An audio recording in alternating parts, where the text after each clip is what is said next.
Gloire à Dieu. Amen.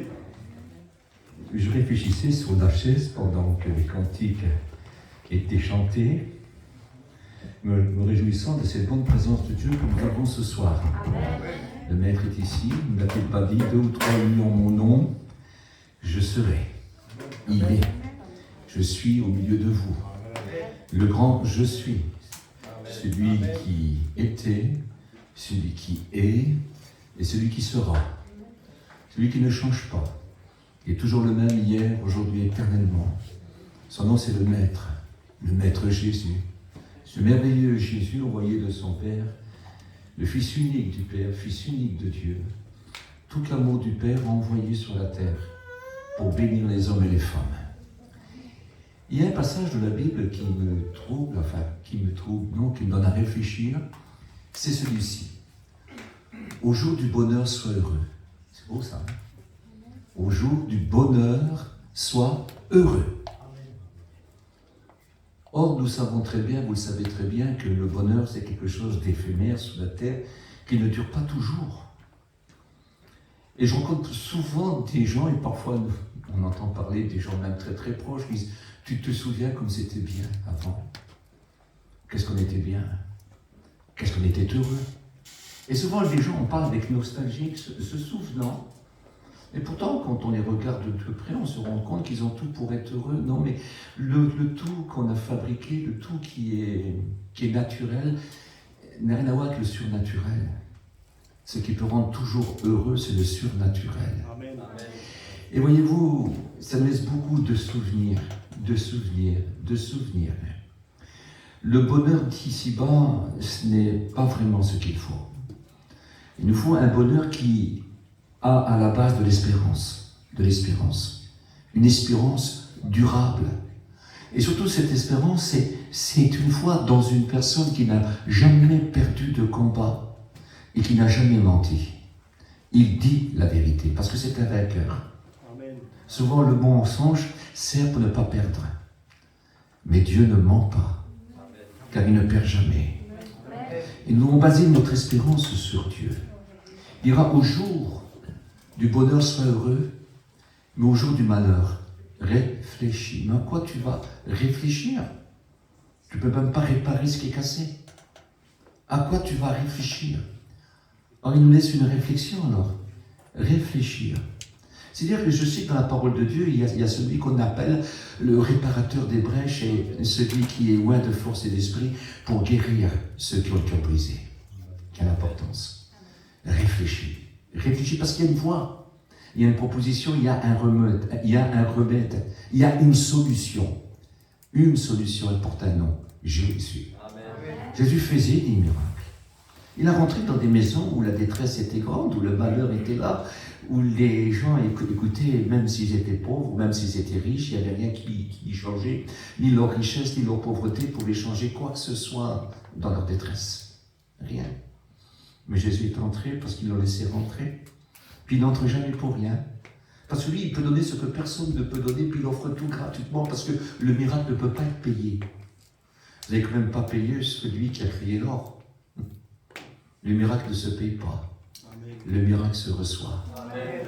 Porte un nom, Jésus. Amen. Loin de force et d'esprit, qui allait de lieu en lieu, de maison en maison, et qui portait la bonne nouvelle, guérissait ceux qui étaient sous l'emprise du malin, et puis guérissait ceux qui étaient malades.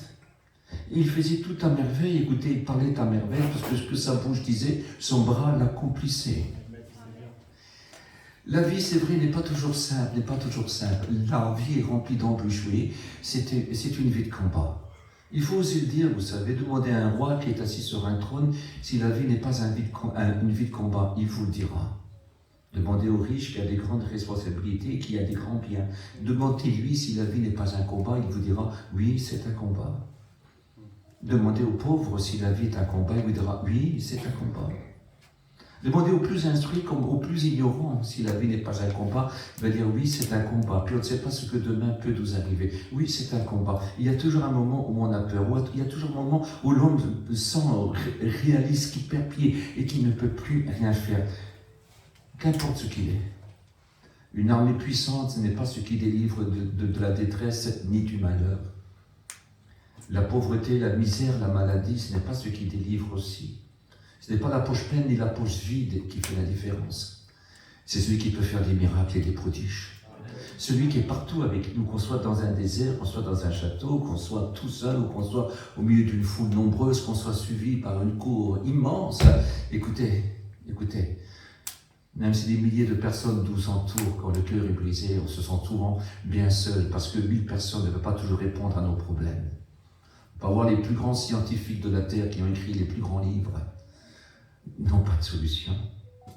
Les plus grands, écoutez, on se dérange pour pas grand-chose, pour voir les plus grands spécialistes, et souvent ils vous disent, écoutez, excusez-nous, on voudrait tant. C'est pas une question d'argent, c'est une question qu'on ne fait pas de miracle. Mais Dieu fait des miracles. Amen. Moi, j'ai été malade, il m'a guéri. Amen. Dieu fait des miracles. Amen. J'ai eu la grâce en 50 ans de ministère d'imposer des mains à des gens et ils ont été guéris. Amen. Dieu fait des miracles. Amen. Écoutez, Dieu n'est pas une légende, ce n'est pas une histoire pour enfants. Dieu est réel, il existe véritablement. Oui, Dieu existe. Amen. Regardez la nature par elle-même, allez dans certains endroits et vous verrez qu'il a fallu une main grande, une main puissante pour que ces choses arrivent. Écoutez, au plus profond de vos cœurs, le plus grand des athées, il est bien souvent troublé quand il rentre au plus profond de son cœur. Pourquoi? Parce que la Bible dit que Dieu a mis la pensée de l'éternité dans le cœur des hommes. Et aucun homme, il peut, vous savez, il peut dans sa raillerie dire non, mais au plus profond de lui, il sait que c'est vrai. La nature elle-même nous parle que Dieu existe. Écoutez, on n'est pas toujours parfait, personne n'est parfait. Il y a des chrétiens extraordinaires, on rencontre des chrétiens qui sont beaucoup moins extraordinaires et qui parfois vous donnent des mauvais témoignages. C'est vrai, il faut oser le dire. C'est pas qu'ils ont toujours été mauvais, ils ont été parfois mauvais ou ils le sont devenus. Oui, c'est vrai. Il n'y a aucun homme qui ne pêche jamais. Le chrétien n'est pas toujours, écoutez, il n'est pas un homme parfait, mais la seule différence, c'est que quand il pêche, il s'en rend compte et il le sait. Et puis tant que, écoutez, la paix n'est pas refaite avec son Dieu, c'est quand même un malheureux. Il peut des fois faire des erreurs, il peut des fois faire des bêtises, des choses qu'il ne faut pas, et on a même du mal après à lui faire confiance. Mais nous savons que s'il revient à Dieu, Dieu est prêt à le pardonner. Amen. Pourquoi je dis ça ce soir? Parce que quand je lis dans la parole de Dieu, par exemple, j'écris ici un petit peu plus grand, parce qu'à 73 ans, on n'a plus les yeux d'un homme de 20 ans, alors je fais ce que je peux, n'est-ce pas? Alors je vais vous lire un petit passage ici, je l'ai marqué en grand. C'est surtout dans le psaume 42, versets 2 à 3. Il, comme une biche, soupire après des courants d'eau. Ainsi mon âme a soif de toi, ô Dieu. Amen. Mon âme a soif de Dieu, du Dieu vivant. Je recommence. Comme une biche soupire après des courants d'eau, ainsi mon âme a soif de toi, ô Dieu. Mon âme a soif de Dieu, du Dieu vivant, pas d'une légende, du Dieu vivant. Du Dieu qui nous voit, qui est partout, qui peut tout, qui sait tout. On a besoin de ce Dieu-là, de ce Dieu qui a tous les pouvoirs, ce Dieu qui a créé les cieux et la terre, ce Dieu qui peut faire des miracles, il dit un mot et la chose s'accomplit. Il appelle ce qui n'existe pas encore et voici ce qui n'existe pas apparaît. On a besoin de miracles, on a besoin du surnaturel. Pourquoi je vous parle de miracles? Parce que dans ma vie, Dieu en a fait pour moi. Dieu fait des miracles. Amen. Dieu existe. Je suis un témoin vivant de ces choses. Dieu existe véritablement. Amen. Et ce n'est pas un déshonneur de croire en lui. Amen. Ce n'est pas un déshonneur de lui faire confiance. Ce n'est pas un déshonneur de se tourner vers lui et lui demander de l'aide. Ce n'est pas un déshonneur de lui dire « Je t'aime, je crois en toi ». Quel honneur d'avoir pour ami, pour Dieu comme sauveur, comme Père. Dieu. Mais quel honneur, quelle grâce qui nous a été faite. Oui, de toute façon, vous le savez très bien, c'est pas grâce que nous sommes sauvés. Amen. Ce n'est que grâce. Ce n'est pas par, écoutez, ce n'est pas par le sang, même si ce serait un sang bleu. Ce n'est pas par la chair, ce n'est pas par l'intelligence, ce n'est pas par l'argent. Parce qu'il faut que personne ne s'en glorifie. C'est un don de Dieu, c'est la grâce. C'est une grâce que Dieu fait, parce que personne n'est digne. Et personne ne peut se racheter l'un à l'autre. Est-ce qu'un père pourrait racheter l'âme de son fils? Non. L'âme de l'être humain est beaucoup trop grande. Elle n'aurait jamais part par l'homme, ce n'est pas possible. Mais par le Fils divin de Dieu qui est venu comme un simple homme, Alors là, c'est possible. Il est venu donner sa vie pour nous. Vous le connaissez, vous le savez de quelle façon ces choses se sont produites. Parce que je sais que vous savez que c'est vrai. Je sais qu'ici, il n'y a aucun athée. Je le sais très bien. Certains peuvent essayer de le découvrir, savoir qui il est vraiment. Certains veulent savoir ce qu'il peut faire. Où est ce Dieu qu'on entend parler? Il a promis d'être là. Et je vous promets qu'il peut répondre à toutes vos questions.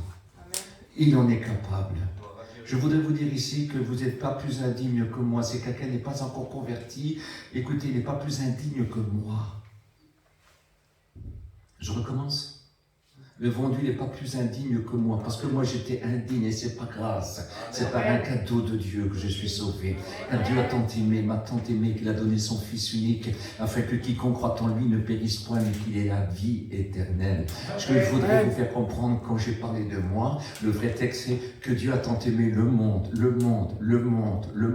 les 5 continents, tous les hommes et toutes les femmes, tous ces pécheurs, toutes ces pécheresses. Dieu a tant aimé le monde qu'il a donné son Fils unique, afin que quiconque croit en lui, sur les 5 continents, tout être humain, afin que quiconque croit en lui fasse confiance et la vie éternelle. Oui, Dieu n'a pas envoyé son Fils dans le monde pour qu'il juge le monde, mais pour que le monde soit sauvé par lui. Au jour de la détresse, on se rend compte plus davantage le besoin qu'on a de lui, qu'on a besoin des miracles. On en a toujours besoin, on ne sait pas l'acheter le miracle. Il n'y a aucun homme qui peut vous le donner. Un seul peut l'offrir, Dieu en Christ, Dieu en Jésus-Christ. Dieu a envoyé son Fils, et c'est pour ça que son Fils faisait beaucoup de miracles. Il faisait que des miracles, bien, que des miracles. J'ai lu dans l'évangile de Jean, dans le dernier chapitre, il décrit que Jésus a fait encore beaucoup de choses, a fait encore beaucoup de miracles. Ils n'ont pas tout expliqué. Ils ont dit, si on devrait écrire tous les livres, écoutez, on en remplirait la terre. C'était tous les jours miracle sur miracle. Des foules entières venaient de partout. Pourtant, si vous êtes à Cappadoce, sous la droite, vous aurez la Méditerranée, vous aurez l'Europe. Si vous regardez sur la gauche, et sur le côté gauche, c'est l'Afrique. De l'autre côté, c'est l'Asie. Et on venait de partout, des foules nombreuses. Autant quand le Christ était là, ce passage-là, on l'appelait la voie romaine. C'est-à-dire c'est une autoroute pour les 3 continents.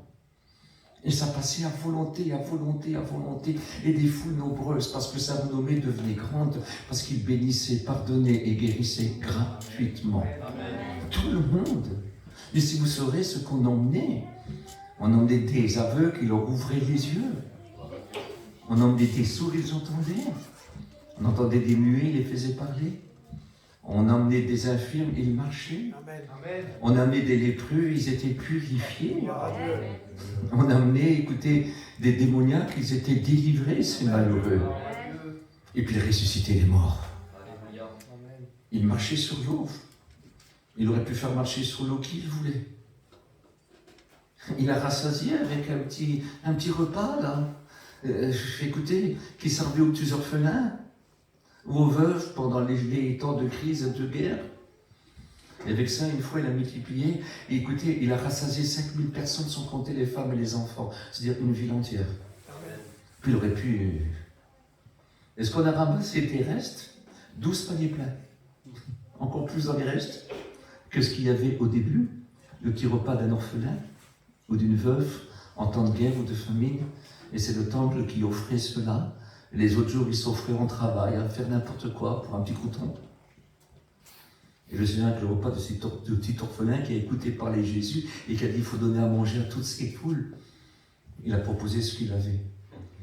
Et avec le peu de l'orphelin, il a nourri toute une ville et il a rassasié l'orphelin. Mais surtout, il a rassasié le cœur, l'âme et l'esprit de cet orphelin. Parce qu'il savait que maintenant, même s'il est orphelin, il avait trouvé Dieu. Amen. Et c'est le plus doux de tous les pères.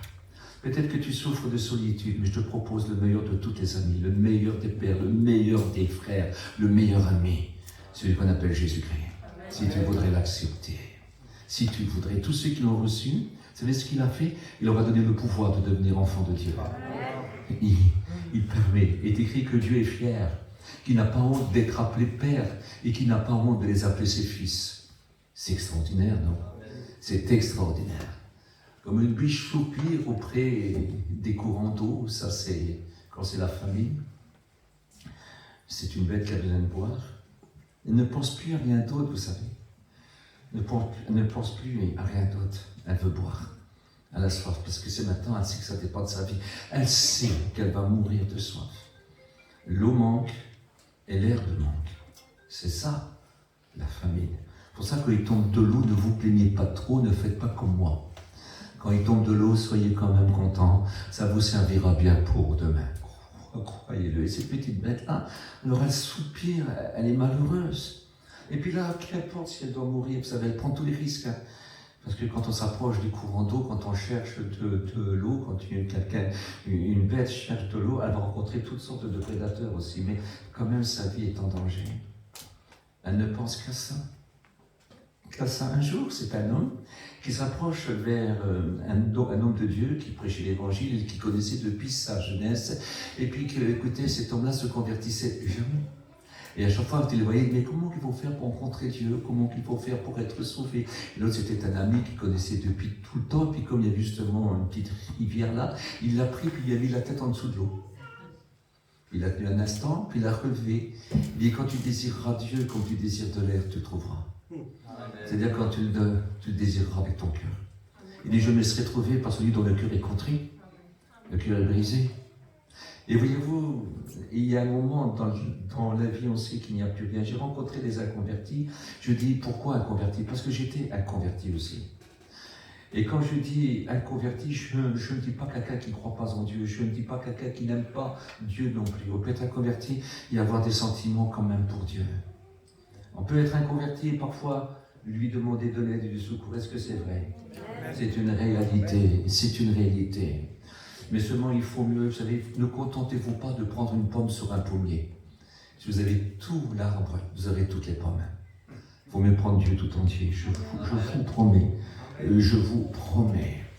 Je voudrais essayer de vous faire comprendre. Il y a toujours un moment dans la vie où il faut réfléchir. Écoutez, des fois ça vient dans le malheur, parce que des multitudes, j'en ai rencontré, c'était dans le malheur. Et il m'appelait en disant, écoute, voilà. Tu sais comment qu'on est, c'est vrai, on ne va jamais à la réunion, c'est vrai, on n'est pas, voilà, c'est vrai, on dit ce qu'on est, on ne vit pas, on sait qu'il existe, on sait tout ça, on le sait, mais c'est vrai, mais tu crois qu'il pourrait faire quelque chose pour moi aujourd'hui?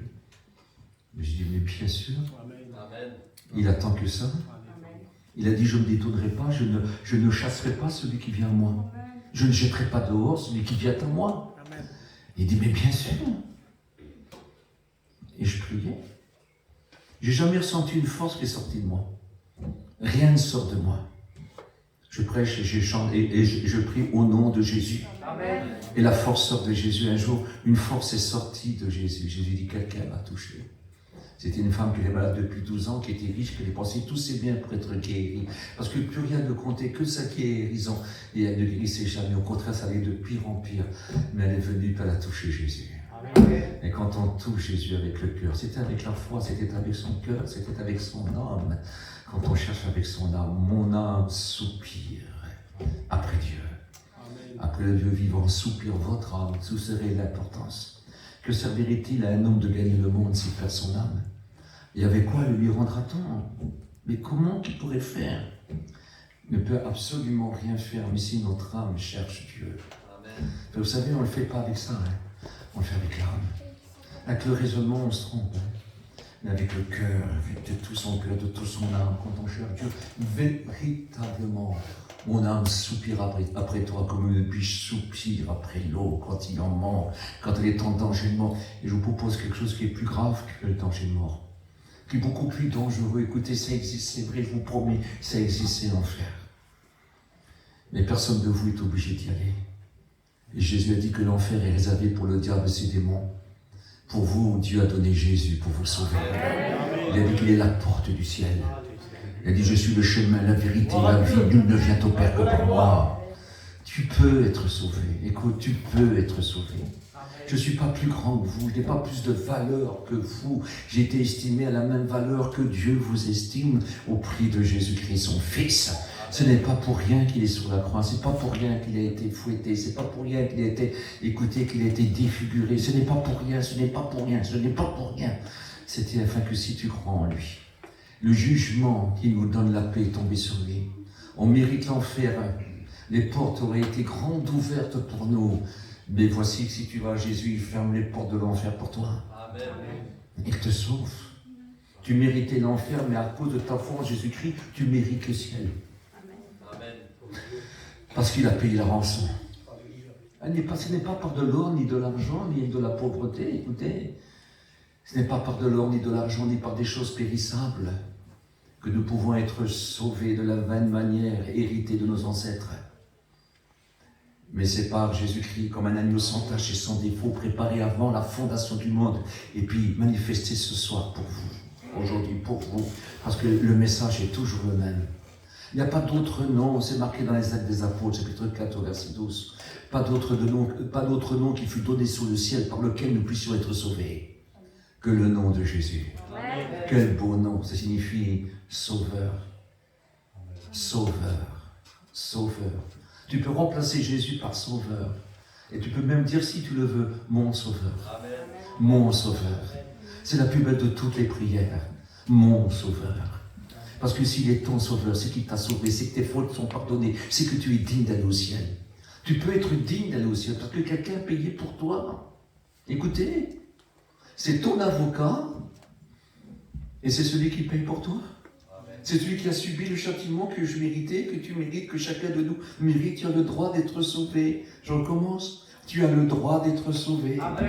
Quelqu'un peut te rendre digne d'être sauvé. C'est Jésus, écoutez, il n'est pas mort en vain. Il n'est pas ressuscité pour rien. Il lui dit qu'il est mort pour nos fautes. Il est ressuscité pour notre justification. Amen. Il est à la droite du Père. Et si tu veux, il prie pour toi. Demande-lui pardon. Il va commencer à prier le Père.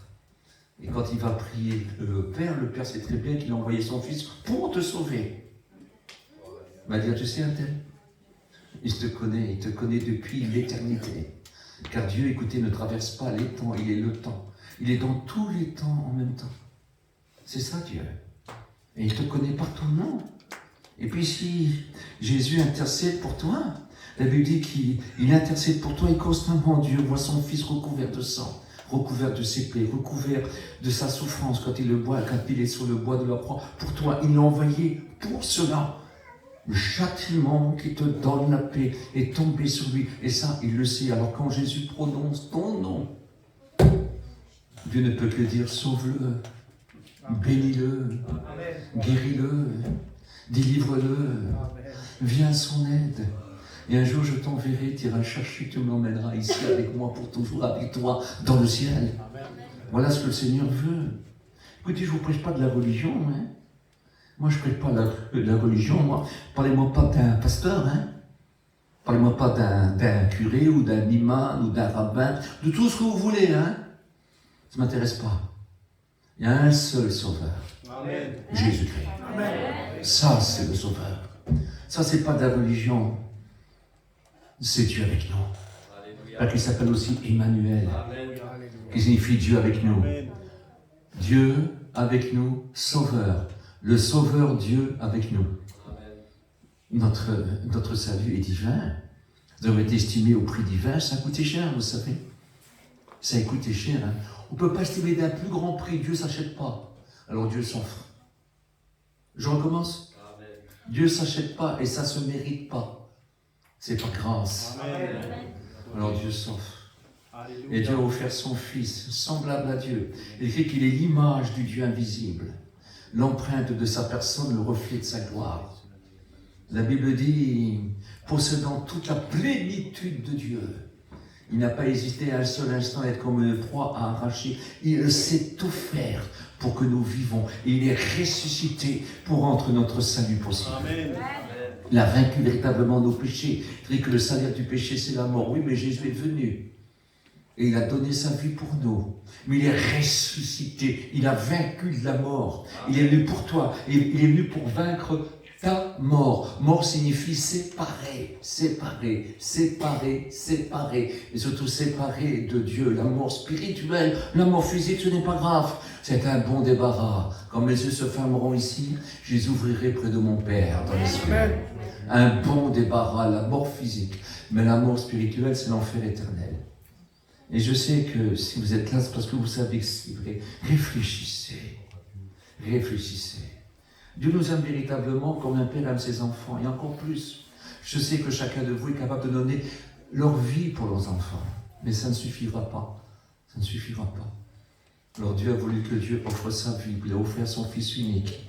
Il appelle son Fils Dieu, hein. Lisez dans Hébreux chapitre 1. Il lui dit, ô Dieu, ton Dieu t'a établi un trône. Et puis il appelle Seigneur aussi. Il dit, toi Seigneur, au commencement, tu créas les cieux et la terre. Il disait, Hébreux chapitre 1 au verset 10. C'est écrit. Il a envoyé Dieu. Ce Dieu, c'est sa parole. Au commencement était la parole, et la parole était avec Dieu, et la parole était Dieu. Et rien de ce qui a été créé n'a été créé sans elle, car tout ce qui a été créé a été créé par elle.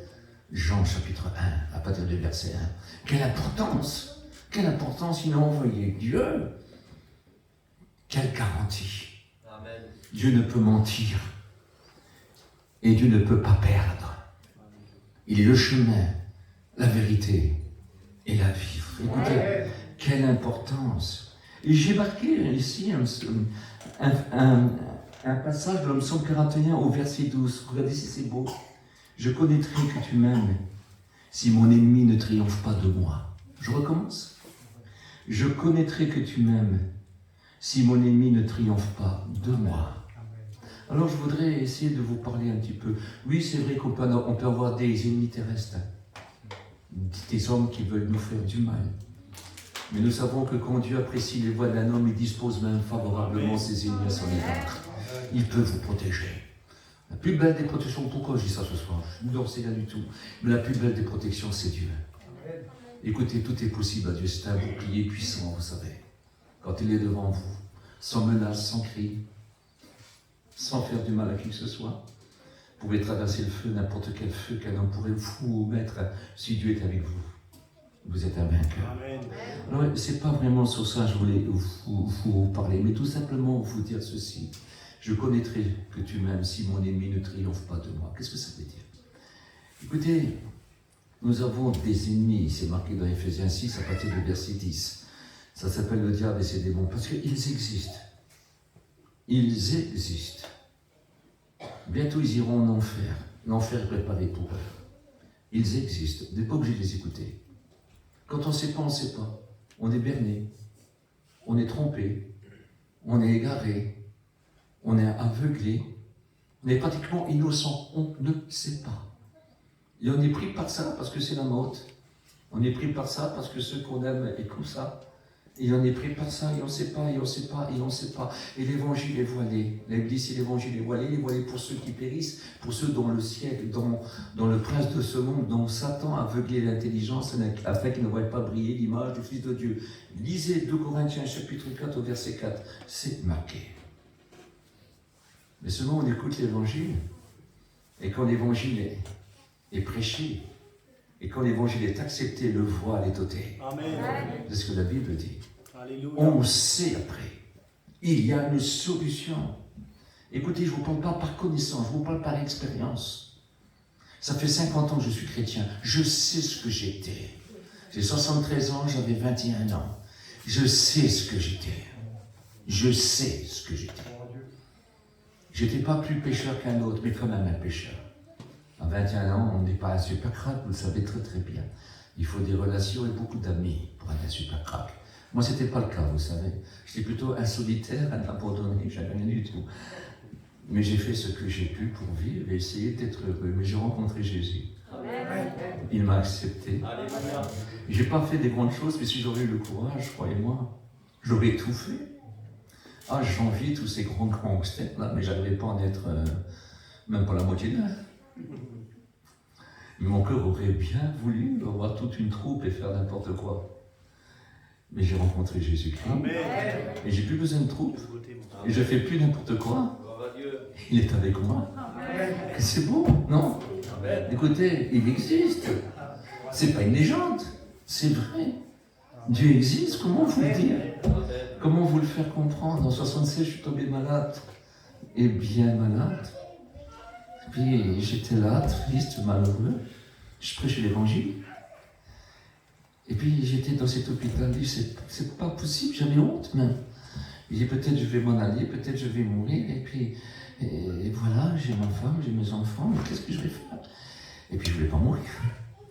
Puis je dis, puis tous les amis, qu'est-ce qu'ils vont dire? Regarde, il est chrétien, il est pasteur, il a tous les poisses. Ils vont penser mal. Et j'étais gêné pour mon Dieu. J'étais gêné pour mon Dieu. Et puis ça allait très très mal, je ne rentre pas dans les détails. Et voilà, le docteur il vient, il raconte ce qu'il a envie. Il me reste 24 heures, quoi, avant qu'ils me fassent ce qu'ils doivent faire. Je dis, Seigneur, qu'est-ce que je vais devenir? Et puis ma femme était venue entre deux, avec ma petite fille.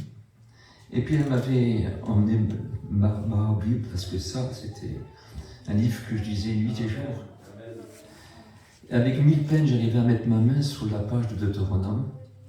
Notre nom peut être écrit ici, tu fais ma volonté, je suis l'Éternel qui te guérit, et puis je ne voudrais pas que tu sois atteint des fléaux dans lesquels j'ai atteint l'Égypte. Vous savez tout ce qui s'est passé en Égypte, parce que l'Égypte résistait à Dieu et persécutait ceux qui priaient Dieu. Et voyez-vous, quand on devrait se réjouir quand on lit ça, mais moi ça m'a fait pleurer. Alors je dis, je suis foutu alors. Parce que même si j'étais chrétien, je ne me sentais pas au sommet. Je me sentais qu'un pauvre type, qu'il fallait constamment lutter, combattre. J'ai dit, Seigneur, je suis foutu, alors je suis foutu, comment je vais faire, moi? Ta volonté, je l'ai voulu, je l'ai fait comme j'ai pu, j'ai voulu faire tout. J'essaye nuit et jour, mais des fois, je n'arrive pas. Et puis, je dis, ah, putain, ça vient dans ma tête comme ça. Écoute, ne pense pas, ne regarde pas à moi parce que tu ne pourras rien faire. Mais regarde à Jésus parce qu'il a tout fait pour moi. Regarde à lui. Amen. Et puis, avec 1000 peines, j'ai réussi à fermer la Bible sur ma main comme ça. Là. Car je ne pouvais pas me mettre sous le dos, je ne pouvais pas me mettre sous le côté, je ne pouvais pas me mettre sous le ventre. Par la douleur, j'avais toujours 41 de fièvre. Tout était brûlé, ici les lèvres étaient coupées, ici c'était tout noir. J'étais comme gris vert, dans un état, écoutez, les cheveux, je ne pouvais plus les peigner. C'est incroyable.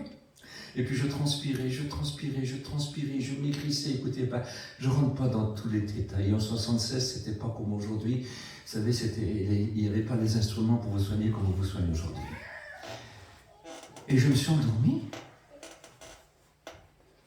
Et quand je me suis réveillé le lendemain, j'étais complètement guéri. Amen. Mais avec Dieu, c'est pas dingue. C'était un miracle.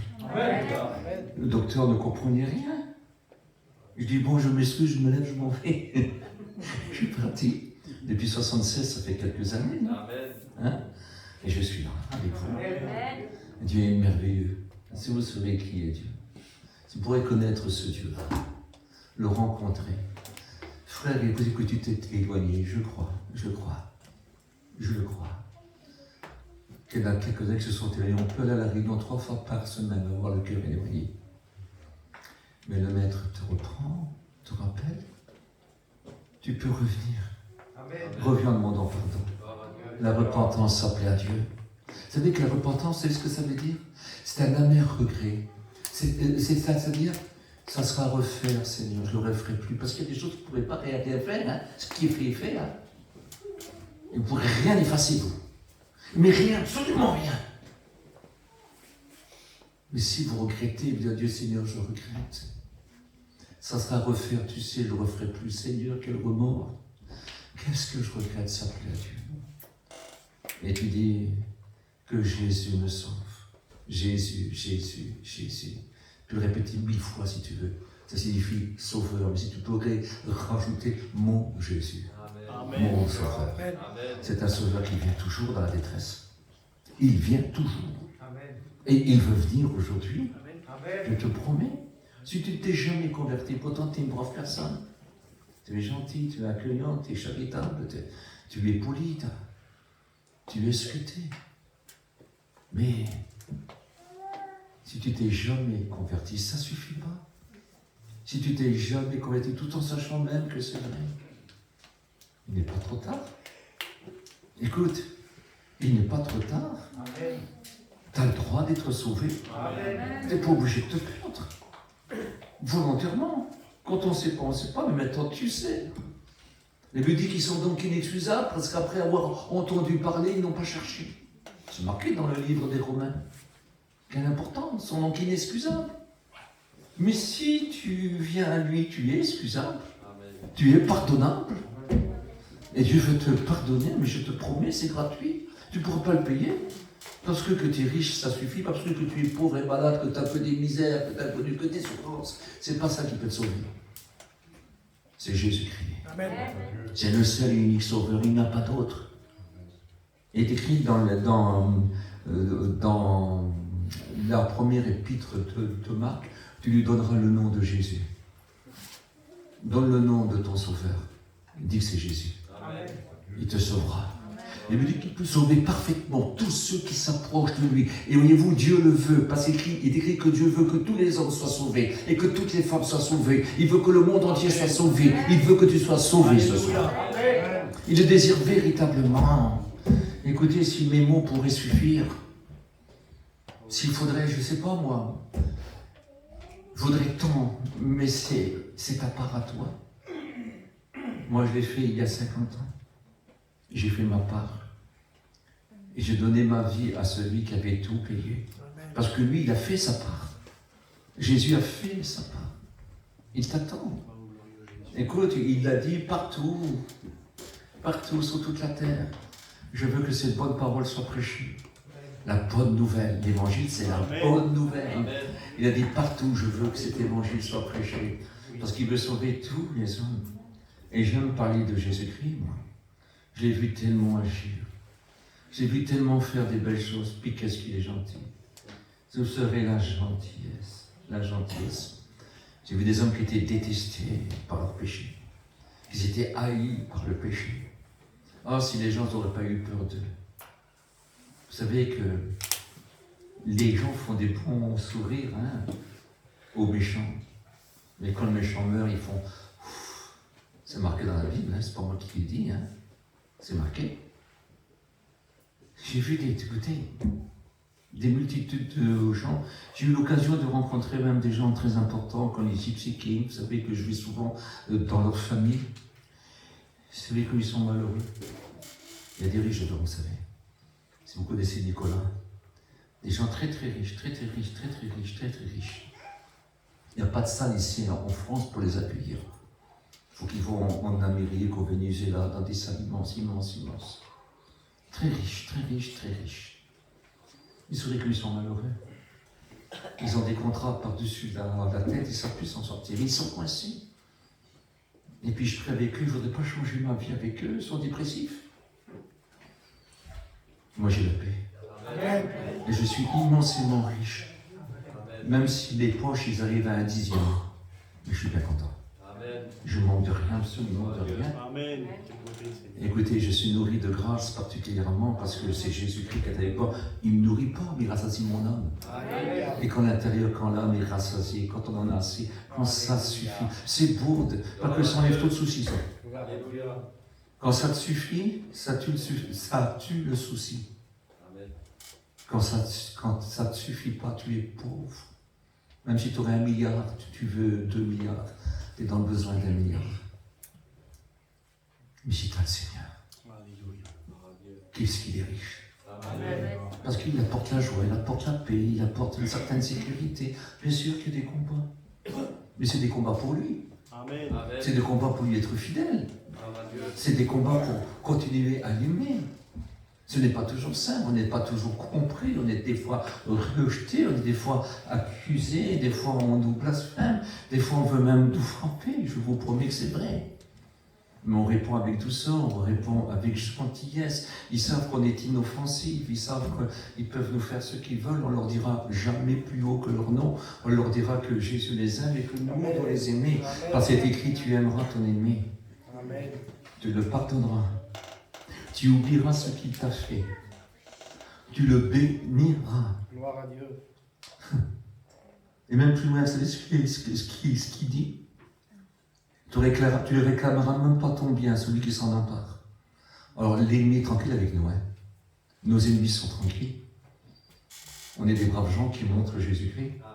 Oui, mais seulement dit que vos bonnes œuvres brillent ainsi devant les hommes, afin que quand le Seigneur les visitera, il glorifiera vos œuvres. Pourquoi? Parce qu'ils ont vu vos œuvres. Ils ont vu Jésus parler.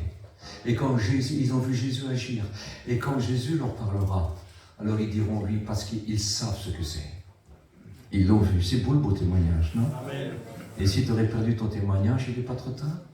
Ça peut déranger certains. Disons, quoi, on va le pardonner? Oui, Dieu peut le pardonner.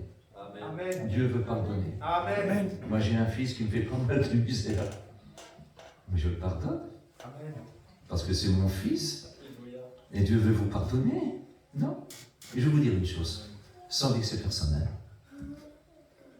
Si Dieu est capable de pardonner un homme ou une femme qui de toute sa vie a refusé Dieu, a rejeté Dieu, a insulté Dieu même, s'est moqué de Dieu, à plus forte raison, croyez-vous pas qu'il pourrait pardonner celui qui un jour l'a aimé? Non. Amen. Il peut le faire aussi. Amen. C'est-à-dire s'il y a des faibles, des gens qui ne sont pas encore convertis ce soir, ils ont le droit d'être aimés par Dieu. Amen. Ils ont le droit d'être sauvés. C'est important. C'est ça. L'évangile, c'est ça. Hein? J'ai vu des enfants de 8 ans se convertir. Hein? J'ai vu des vieilles grand-mères. J'en ai baptisé une de 86 ans. Son fils était à Géant, il voulait me tuer. Il dit, je suis mort. Hein? Oui, mais la vie, elle voulait à tout prix. Elle dit, baptise-moi, mon frère, baptise-moi. Elle avait 86 ans. Mais comment je vais faire? Je suis mort par son fils. Je suis mort. Bon, j'ai tant pis. Il va me taper. Bon, c'est bien. Je te baptise. Alors, je l'ai vu, je dis, j'ai baptisé ta mère. Elle fait, tue-moi si tu veux, mais elle le voulait. Elle a 86 ans. Elle voulait confesser son sauveur. Amen. Et il m'a regardé et il dit, bon, puis il est parti. Mais j'ai eu peur quand même, je vous l'avoue. Enfin, on verra. 86 ans. Elle était en bonne santé. Voilà. Aujourd'hui, elle est partie près du Seigneur. Elle a fait ce qu'il fallait faire, même à 86 ans. Pendant 86 ans, elle était athée, puis il y a 86 ans, elle a donné son cœur au Maître Jésus. C'est beau, hein? Je ne prêche pas le baptême. Mais c'est pour vous dire, parce que c'est Jésus qui nous baptise. Celui qui croira, qui sera baptisé. C'est-à-dire, il croira, puis il fera son choix lui-même. Il fera son choix. Jésus a institué le baptême, c'est pas nous qui l'avons institué, ce n'est pas un rythme en louche voyageur, c'est un enseignement de la Bible, dans le chapitre 16. C'est un enseignement. Alors on fait ce qui est écrit et rien d'autre, sans jeter la pierre à personne. On croit dans ce livre. Alors à partir du moment qu'on croit dans ce livre, pourquoi pas le mettre en pratique? Amen. Il a dit qu'il guérissait les malades, il m'a guéri. Donc il dit la vérité. Amen. J'étais un petit malheureux, quelqu'un qu'on ne faisait pas de cas, quelqu'un qui n'avait aucune valeur. Je me suis tourné vers lui, puis il a fait de moi un fils et un serviteur de Dieu. Amen. Et je vais partout chercher des frères égarés pour les ramener vers le Père. Amen. Non? Quelle importance. Voulez-vous que nous prions un petit peu aussi? Tu es un maître vivant, tu es présent. Et celui qui t'aime, Seigneur, n'est jamais déçu. Tu fais tout avec lui. Ton amour est immense, tu l'as prouvé par tes souffrances. Oh Seigneur, je reconnais que tu m'aimes parce que tu n'as pas permis que mon ennemi me vainque. Seigneur, tu m'as délivré de sa puissance. Je sais que tu es fort. Tu es plus fort que mon péché que j'ai fait. Tu es plus fort, même s'il était petit, Seigneur. Tu es plus fort que tous les péchés parce qu'une goutte de ton sang peut purifier la terre entière. Tu es merveilleux. À toi toute la gloire, parce que c'est un sang qui ne perd jamais de son efficacité, qui ne perd jamais de sa force. Une goutte de ce sang, pour l'éternité, on est sauvé. À toi toute la gloire, au nom de Jésus. Amen.